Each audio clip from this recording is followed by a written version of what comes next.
Test, test, test.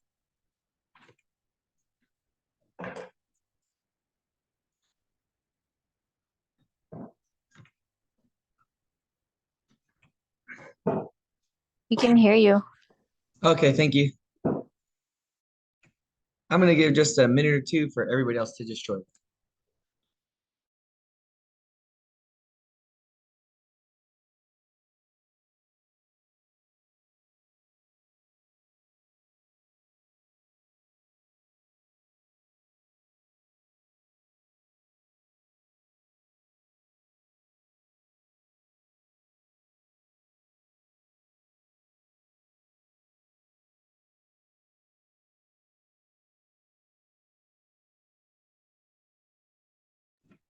Just want to do a quick check. Can everybody see the PowerPoint and hear my voice? Yes. Okay, good. Yes. Thank you so much. I'm going to give them a couple more minutes to see who pops in.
Okay, we have just a few people, but we're going to just go ahead and do it.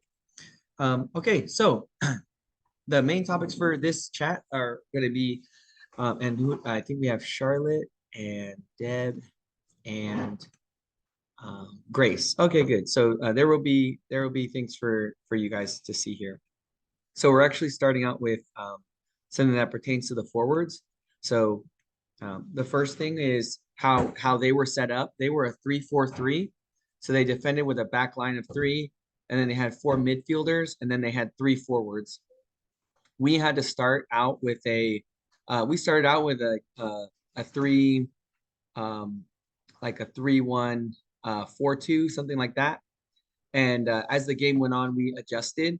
But here at the top, we have our forward, who was Grace, and then we had maybe Sophia on the right side, and we were trying to send through balls so that Grace could run onto the ball and go and score a goal.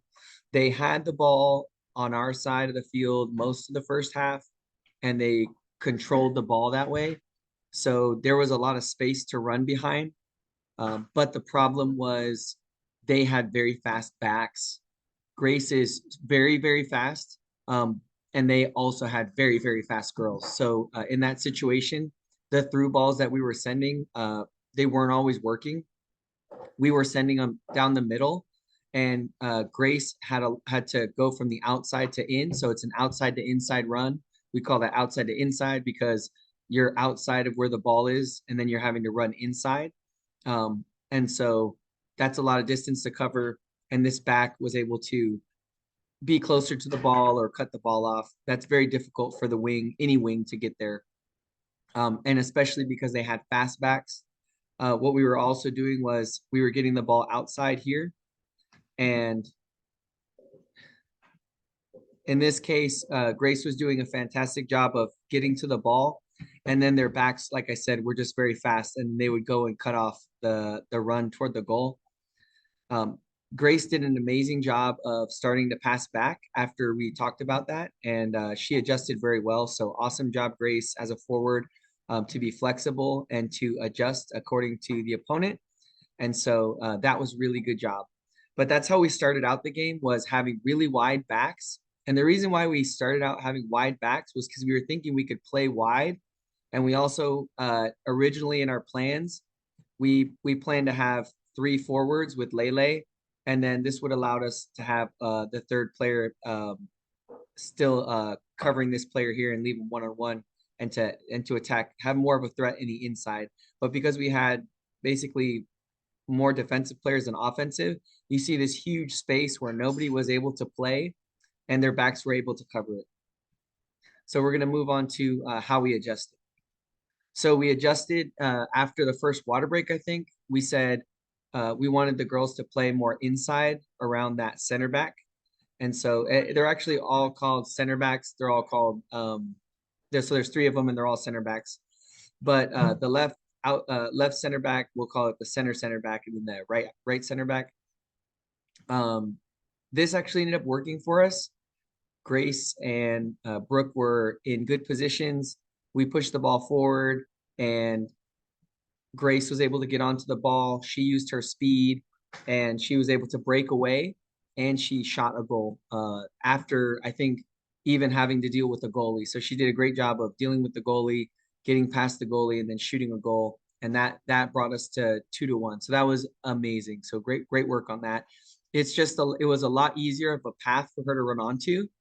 Looking at the first one, you see how difficult it is when this ball is coming down the center and this player has to move all the way around the out to in run. It's a difficult one.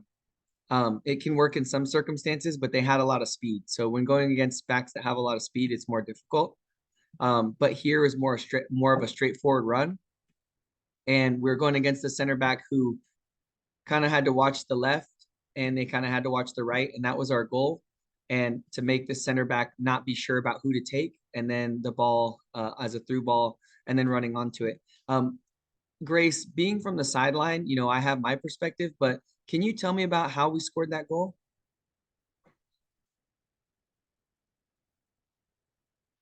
Um, yeah. I think it's just because I was up there and ready for the ball. I don't know. Okay, great. Do you remember? I know it all happened so fast. Do you remember if this right back, I mean, if it's their left center back, do you remember if this back here where my cursor is, do you remember if they tried to come in and get more involved, or if it was just basically a straight shot to the goal? I know you had to deal with the goalie, but was this back too far away to get involved? Um, I think they were like right there, right, kind of close, but not really. Okay, great. That's a great. Thank you for that perspective, Grace. That's perfect. So yeah, so kind of like you said, they were right there, but not really. So that's kind of what we wanted. For our initial setup, they did have a very wide. They had to cover us wide, and then when we came inside, sure, their center backs came inside because they had no one to worry about on the outside. But it was still, they weren't close enough to affect it once the through ball came and you jumped on it and then you got past the goalie. So there was a lot of team effort and individual effort, and great positioning by Brooke as well, being in a place to divert attention. And so that was a really great job. There's another way. That's kind of how we scored a goal, and then after that we kind of got stuck a little bit. And another way that we can score goals against a three back line. So if we knew they're a three back line and we're going to set up our offense, our maneuvers, if we're going to set up an ideal attack for that, then it would involve overloading. So there's really two big options that we can use in the future, girls, is overloading. So you'll notice that in the first setup, we had really wide wing backs and it was very hard to run onto the ball. And the second setup, we put our, wingers, we put our forwards right around the center back, and it worked. It worked at first. And then after that, we got stuck. So in the future, here's another way of attacking three backs. It's an overload. So you'll notice that here we have a right forward and a left forward on either side of the center back. The overload says we don't care about the left side at all, or we don't care about the right side. But in this case, we don't care about the left side. We're only going to overload the right. And that means giving us more players than they have in that area. So we overload by taking Grace way far outside to the right. And this is not something we did. This is something we could do in the future when facing a 3-back line. So we put Grace wide out, and that forces this back to cover her outside. But then we also put Brooke, or whatever forward that is, right in the middle of these two. And now this back is completely useless, and these two have to both cover 2 wider areas.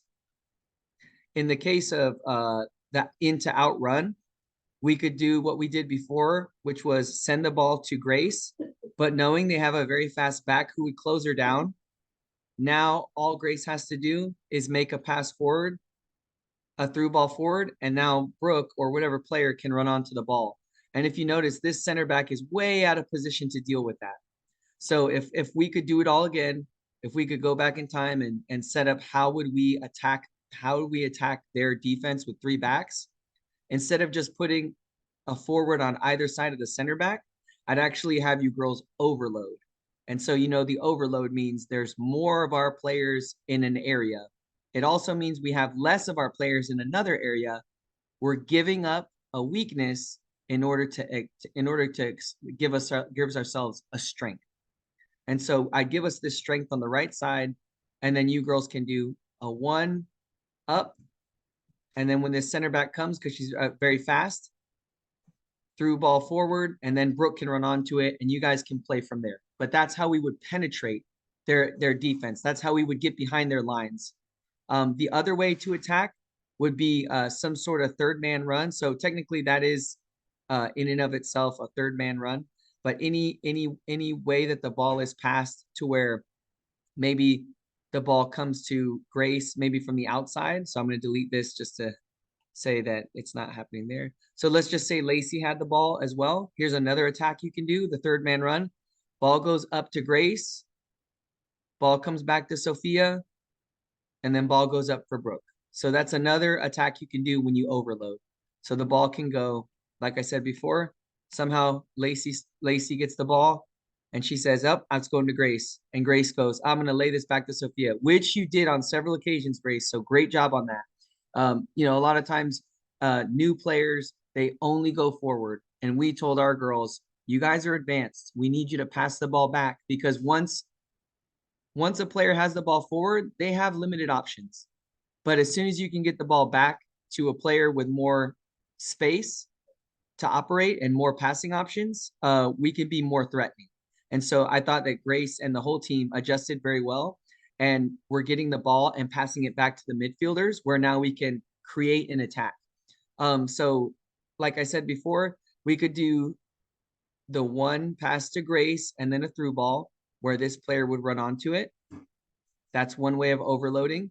And then using the overload, we could also do a 3rd-man run, which is where, let's say Lacey gets the ball and she passed up to Grace. If Grace comes back to Sophia, Sophia can go immediately to this player who was Brooke. So passing the ball in these ways, coming back down and then going back forward. The defenders, it would work because the defenders have positional responsibilities, and it's in keeping with it's very realistic. So having the ball outside and passing it up is realistic. How would they react? They would come and close it down. If Sophia stepped up and received the ball from Grace, this center back is on the outside of Brooke, could do a through ball and run onto it and then have a possible scoring chance there. So those are 2 ways. So I wanted to give the girls, I want to tell them what we did that didn't work, which was being really wide, didn't really work for us. I want to talk about what ended up working for us for 1 goal, and that was being in close. And then after that, we got stopped. And then I want to tell the girls something we can do in the future that would really be beneficial, which is having the overload of 2 forwards. So you can play the ball forward here and have an inside to outside run, or using a 3rd-man run where 1 down, and then this player is the one that's going to go get it and run onto the ball. All right, so do we have any questions over how we overload one side? And if there are any girls who want to just briefly describe what does it mean to overload one side? And I'll ask, let me see who's on here. I'm going to ask uh, Lacey. Okay, Lacey, if you were able to hear that, can you tell me what it means to the overload and what's different about what we did versus the overload?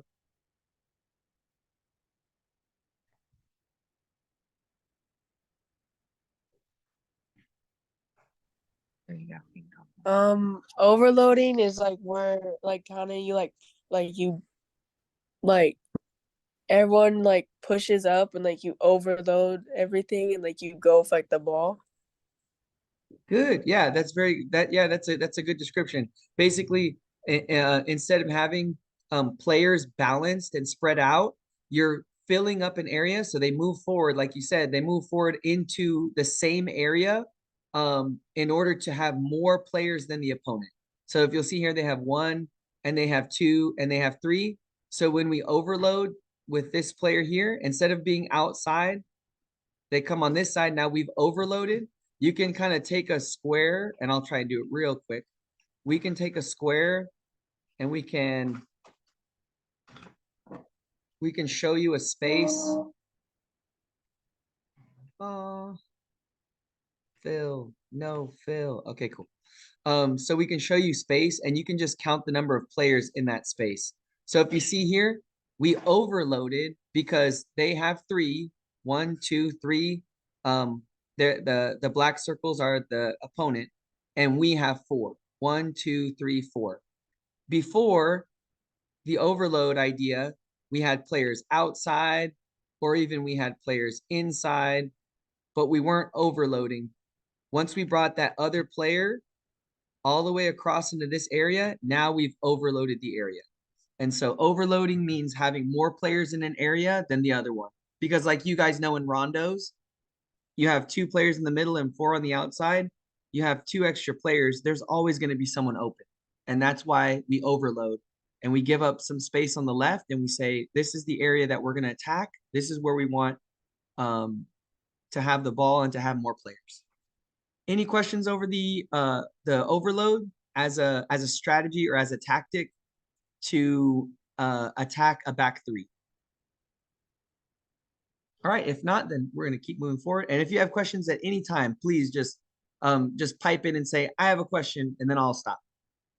Even if I'm mid-sentence, your questions are important. All right, so next we're going to go over the midfield. So I gave Sophia and Isley the roles of being attacking mids, and so they tend to push up. And I asked that when one pushed up, one stayed back. But what often happened during the game is sometimes they'd both be high, or sometimes when even if one was lower trying to help out and one was high, they would tend to the opponents would tend to find a completely free midfield. So there's just this huge gap, this gigantic gaping hole in the middle of the field where no players are covering that space. And that is where they would pass the ball directly forward and they would break all the lines with a pass. So we call each line, like each group is like a line. So for example, if I insert a shape and I'll just do this. So if I say, here's their back line, and then we'll say, just make it orange. All right, so you can see their back line there. And then I'm going to make two more lines. Here's their midfield line, and here's their forward line. Notice that they did not have to pass to any of their midfielders. They didn't have to dribble past anybody. They went from the back directly to the front with a single pass because there was a huge gaping hole there. So that is for the midfielders to understand that we have to cover that space in the middle and try and cut it off, either by using your cover shadow. And for girls, this is a lesson for you guys. If the opponent had a light and it's the direction of the arrow, it's shining at you, and it was dark outside, behind you would be a shadow. That's your cover shadow. That's the passing lane that you take away when you stand in front of an opponent. So, for example, if you stand a little off to the right, your cover shadow is blocking this way. If you can see my cursor, you're blocking this diagonal pass here. But you're not covering this pass here. And so your cover shadow is when you're facing your opponent, directly behind you is a pass that they're not able to make because you're in the way. And so they were just finding that pass directly forward. So that was one of the things that was one of the ways they were penetrating our defenses, is just going directly to their forward line by cutting all these lines. Does everybody understand what breaking a line is? You can break a line with a dribble, or you can break a line with a pass. And so this is a line breaking pass. Let's have Sophia. Can you tell me what a line breaking pass is? Like whenever you like cover the pass that they're trying to pass to, like the cover. Okay, that's a cover shadow.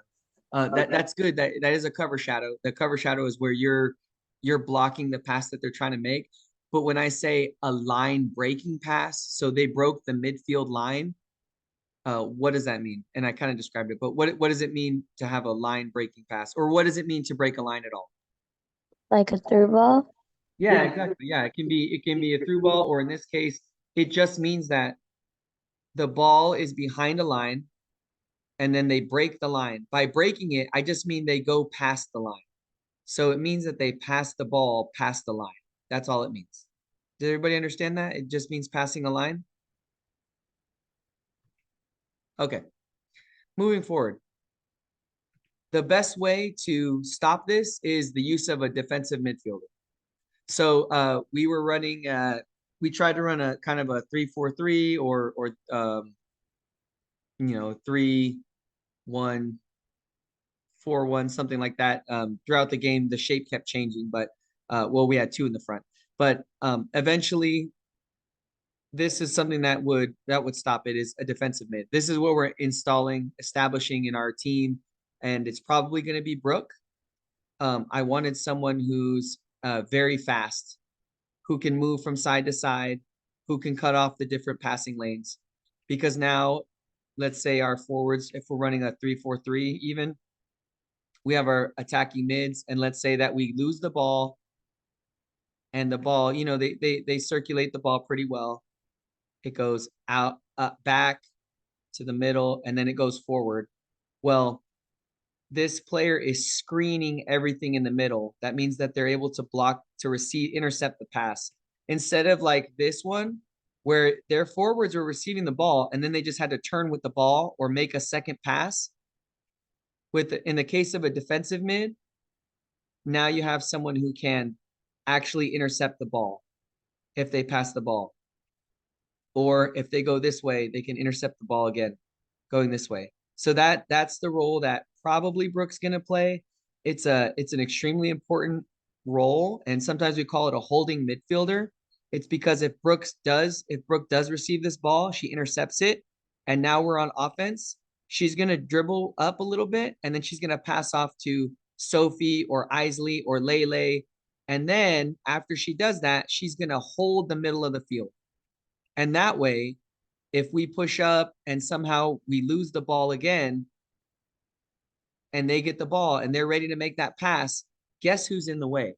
Our defensive midfielder. And that's why our defensive midfielder is hugely important, and is going to change our game, and why it's probably going to be Brooke, because she's an extraordinarily dynamic player. She's very smart, and she can move, and she has a motor. She can just run forever.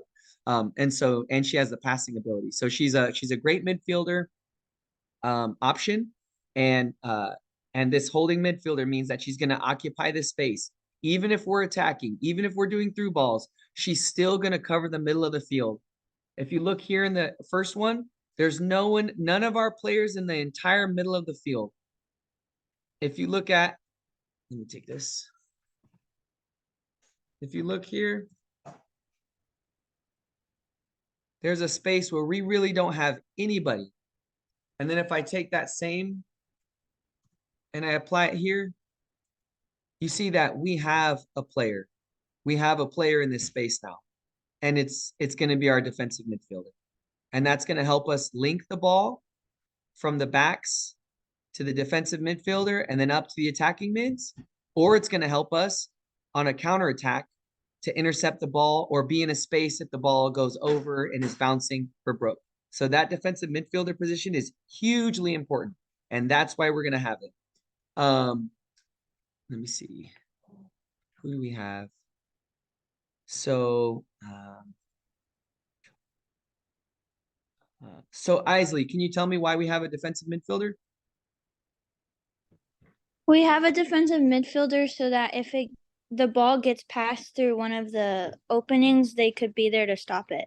Exactly. Thank you. That's perfect. Okay. And moving on to the, if no one has any questions on that, we're going to move on. The last one is our defense. So defending through balls. They had a couple different ways to attack us. One is a through ball on the outside. And then their player would run onto the ball. And we had a couple good stops there. Haley did a very good job of coming down and covering that, taking them one-on-one and defending, which was fantastic. We have to remember always defense that these players in the middle, they're trying to get in a position to receive a cross. You have to stay between them and the goal so that when the ball is crossed, you can kick it out. You can clear the ball.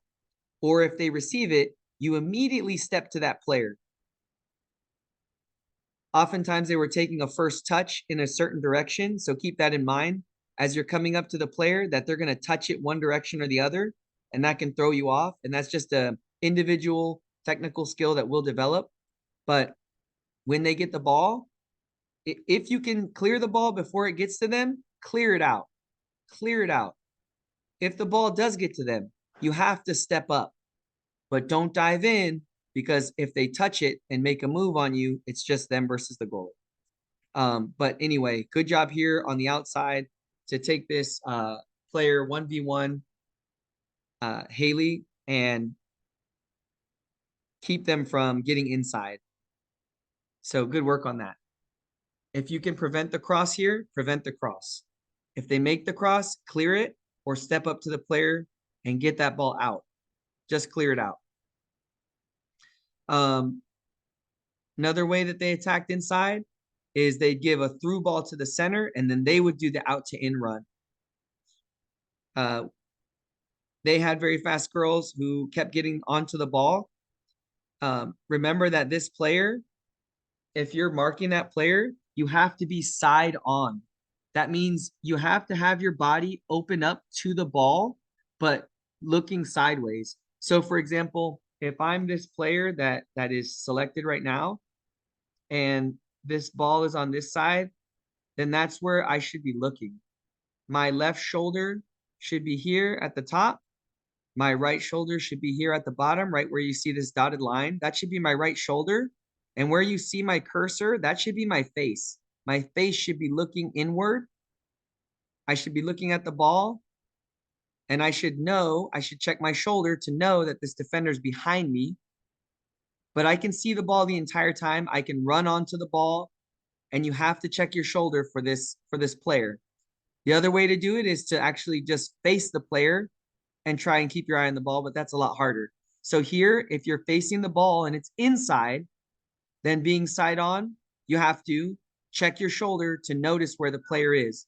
Because when that through ball comes, you need to watch it the entire way. What I realized was happening was players were looking forward. They were looking, I'm just going to show you the player vision. So if this player looks the direction of this arrow, then when it's a through ball, they have to do a spin and they kept losing the ball. If you face inside this way, Now you can see this player and the ball the entire way, and you can make your movement onto the ball. Or, which I don't recommend, if you do say, I really want to watch this player and you have your back this way, it's just harder to do. So I wouldn't recommend it. Have your body opened up to the ball, facing so that your shoulder is open on the left here, and then open here on the right here. And you can see this entire half of the field. You want to see the field, the long way of the field. You don't want to just watch the horizontal part, because if I look up, I'm losing everything that happens behind me. If I look down, obviously I'm losing everything of the ball. So if